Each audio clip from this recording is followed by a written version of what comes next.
শৰ্মা, এই কৰোণা ভাইৰাছটো কি হয় আচলতে আৰু কেনেকৈ বিয়পে, কেনেকৈ সাৱধানে থাকিব লাগে এই বিষয়ে অলপ জনাই দিবা নেকি বাৰু? মই ইমান নাজানো এই বিষয়ে। কৰোণা ভাইৰাছ, আচলতে এই ভাইৰাছটো চীন দেশৰ wuhan চহৰত উৎপত্তি হৈছিলে। আৰু জানিব পৰা মতে বেছিভাগ ভাইৰাছ আচলতে কোনোবা নহয় কোনোবা জন্তুৰ পৰাহে উৎপত্তি হয়। তো এই ভাইৰাছটো কোনোবা এটা জন্তুৰ পৰাই আহিছে। আচলতে একজেক্টলি কোন জন্তুৰ পৰা আহিছে এই ভাইৰাছটো সেইটো সঠিককৈ ক'ব পৰা নাই মই, কিন্তু এই ভাইৰাছটো জন্তুৰ পৰাই আহিছে। আচলতে কি জাননে, অতি দুখৰ কথা, আমাৰ ভাৰতত আজি 27 মাৰ্চৰ ৰিপৰ্ট মতে আমাৰ ভাৰতত 694টা কেছ ধৰা পৰিছে। তাৰমানে 694জন এই কৰোণা ভাইৰাছত আক্ৰান্ত হৈ আছে। তাৰে ভিতৰত 16জনৰ মৃত্যু ইতিমধ্যে হ'লেই।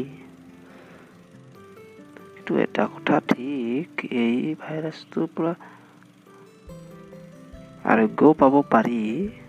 ইতিমধ্যে আমাৰ ভাৰতত 45জন আৰোগ্য হৈছে আৰু আৰোগ্য হৈ নিজৰ নিজৰ ঘৰলৈও উভতি আহিছে।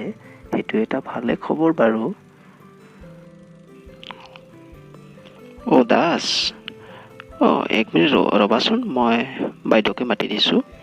এই কৰোণা ভাইৰাছটো আচলতে কেনেকৈ বিয়পে সেই বিষয়ে বাইদেউৰ পৰাই জানি লওঁ দিয়কচোন।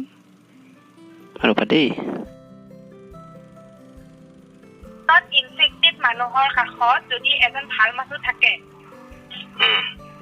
তেতিয়াহ'লে যদি ইনফেক্টেড মানুহটোৱে কাহ বা হাঁচি মাৰে, তেতিয়াহ'লে এই বীজাণুটো উশাহত নাকেৰে ভিতৰলৈকে যাব পাৰে। আৰু ছেকেণ্ডত, যদি ইনফেক্টেড মানুহটোৱে স্পৰ্শ কৰা যিকোনো বস্তু ভাল মানুহ এজনে স্পৰ্শ কৰে বা ইনফেক্টেড মানুহজনক কোনোবাই স্পৰ্শ কৰে, তেতিয়াহ'লে যদি সেই স্পৰ্শ কৰা হাতখনেৰে নাক বা চকুত লাৰে, ভাল মানুহজনে নিজৰ নাক বা চকুত লাৰে, তেতিয়াহ'লে তেনেকেও উশাহেৰে ভিতৰলৈকে বীজাণুটো যায়। তো বীজাণুটো প্ৰথমে গৈ পেলাই ডিঙিত এটেক কৰে, যাৰ ফলত ডিঙিত বিষ হয়, চৰচৰণি হয়, যি হয় আৰু কাহ হয়। তাৰপিছত সেইটো হাওফাওত এটেক কৰে, ডিঙিৰ পিছত হাওফাওত এটেক কৰে, হাওফাওত এটেক কৰাৰ লগে লগে জ্বৰ আহে, কাহ আহে, সেইবিলাক হয়। তো তাৰপিছত বাকী আমাৰ অৰ্গেন বিলাকত এটেক কৰিব। শৰ্মা, বাইদেউ কোৱাখিনি বুজিলানে? সেইখিনি কথা মই আকৌ এবাৰ কৰোণা ভাইৰাছৰ লক্ষণখিনি কৈ আছোঁ। এইকেইটা লক্ষণ হ'লে ততালিকে আমি কাক যোগাযোগ কৰিব লাগে সেইখিনিকো মই কৈ দিম। তো এই ভাইৰাছটো কেইটামান লক্ষণ আছে, যেনেকৈ জ্বৰ, মূৰৰ বিষ, কাহ, ডিঙিত চৰচৰণি বা বিষ, আৰু লাহে লাহে উশাহ নিশাহত কষ্ট হ'বলৈ আৰম্ভ হয়।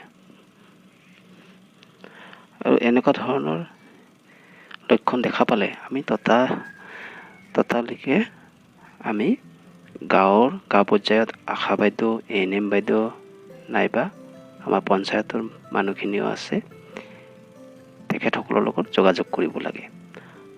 আৰু তাৰোপৰি আমাৰ ভাৰত চৰকাৰে এটা হেল্পলাইন নম্বৰ বনাইছে, সেই নাম্বাৰটো মই কৈ দিছোঁ। সেইটো নাম্বাৰ হ'ল 011-239-78043, 011-239-78043। আৰু তাৰ কাৰণে আমাৰ অসম চৰকাৰেও ব্যৱস্থা লৈছে নহয়। আমাৰ অসম চৰকাৰৰো এটা হেল্পলাইন নম্বৰ আছে, সেই নাম্বাৰটো লিখি লোৱা।